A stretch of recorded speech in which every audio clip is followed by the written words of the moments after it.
Então, queridos irmãos, esse é todo o nosso problema hoje. Porque a vida poderosa de Deus não consegue tratar com os nossos temperamentos, com a nossa vida da alma, com a nossa personalidade caída. A questão não são os pequenos e os grandes problemas. A questão é quem está sentado no trono. Você está sempre esperando que Deus se limite ao trono dos céus, enquanto você ocupa o trono em sua vida. Então você é incomodado por suas fraquezas e pecados, e você invoca o Senhor para que Ele lhe ajude, e você reclama a Ele: Senhor, não é o Todo-Poderoso? Não prometeu responder às nossas orações? Será que o Senhor suporta ver o seu filho vivendo uma vida derrotada?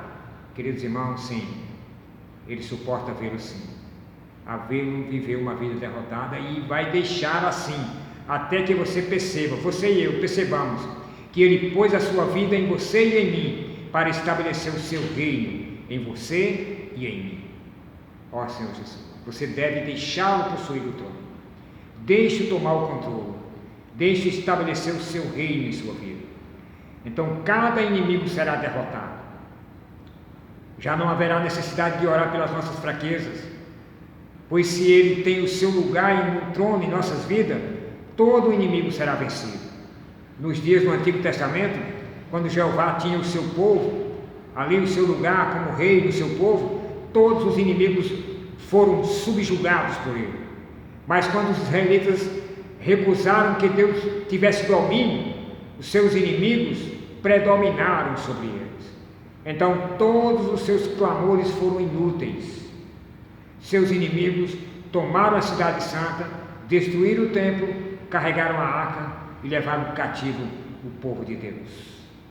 Ó Senhor Jesus, louvado seja o nome do Senhor. A proclamação de abertura no Novo Testamento, queridos irmãos, é a seguinte: está próximo o reino dos céus. Está próximo o reino dos céus. Arrependei-vos, porque está próximo o reino dos céus. Mateus capítulo 3, 2. O Novo Testamento chama a atenção imediata para o reino.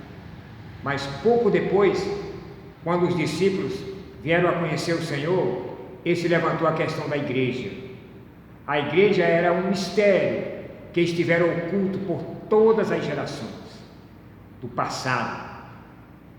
E somente quando o Senhor Jesus levou os discípulos a reconhecê-lo como o Cristo, o Filho do Deus vivo, então é que ele falou abertamente a respeito da igreja. Quando Pedro disse: Tu és o Cristo, o Filho do Deus vivo, então o Senhor veio subitamente com a seguinte palavra: sobre esta pedra edificarei a minha igreja. Mateus capítulo 16, versículos 16 e 18. Era como se ele estivesse dizendo: eu sou o Filho de Deus, o Cristo, com esse objetivo, a edificação da minha igreja. Eu edificarei a minha igreja, como Filho de Deus e como Cristo. Eu sou uma pedra, a pedra de fundamento, a pedra fundamental de um edifício que deve ser construída, e esse edifício do qual eu sou o fundamento é a igreja. Louvado seja o Senhor. Tenhamos em mente que a primeira menção da igreja está em Mateus capítulo 16. E Mateus é o livro que proclama o reino. A segunda menção da igreja também está no livro de Mateus, no capítulo 18. Os 4 evangelhos registram somente 2 ocasiões em que o Senhor, nesta terra, referiu-se à igreja, e ambas estão no livro que proclama especificamente o reino de Deus, o reino dos céus. Então, a partir disso, nós podemos saber quão intimamente eles estão relacionados. Estão o reino e a igreja. Por todo o Novo Testamento, nós vemos esses dois avançando juntos, no mais íntimo relacionamento.